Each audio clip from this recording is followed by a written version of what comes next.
and welcome to the AgriBusiness Global Report. My name is Sarah Webb, and I'm editor of AgriBusiness Global and host of today's show. In this segment, I speak with Stan Thompson, head of global IT at Gowan Company, about how AI can help make various segments of the ag input industry more efficient, what ag input companies need to know about integrating AI, and more. Thanks for joining. Stan, thanks so much for joining me today. Can you talk about how AI can help make various segments of the ag input industry more efficient?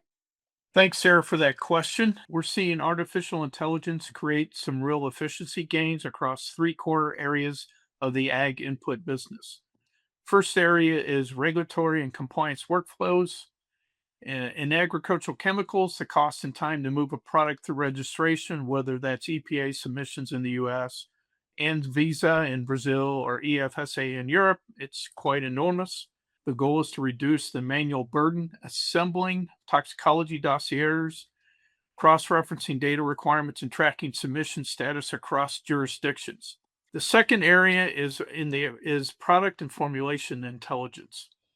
On the PLM side, AI can accelerate how formulation teams access historical data, study, identify gaps early in development, and reduce duplicated research effort. So in ag chem, that can mean shaving months or years off a development cycle. And then finally, the third area is access to company-wide data. So the broader theme I'd offer the industry is this: ag input companies are sitting on incredibly rich data, your field trials, your registration data, customer usage patterns, but most of it is locked in siloed systems. AI just doesn't automate tasks. It makes that data accessible and actionable at the speed at which the business actually runs.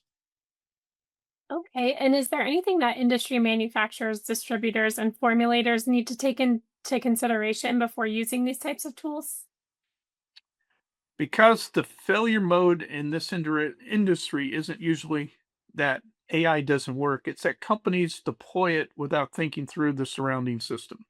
So let me give you three things kind of at the top of the list for any ag input company, whether you're a manufacturer, distributor, or formula. First area is the data quality and grounding of it.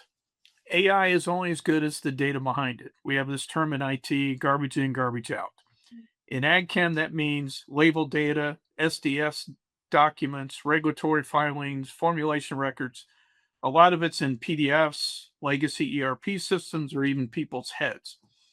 Before you deploy AI, you need to know where your authoritative data lives, whether it's current and whether you trust it enough to put it in front of an AI that's going to answer an employee or customer questions from it.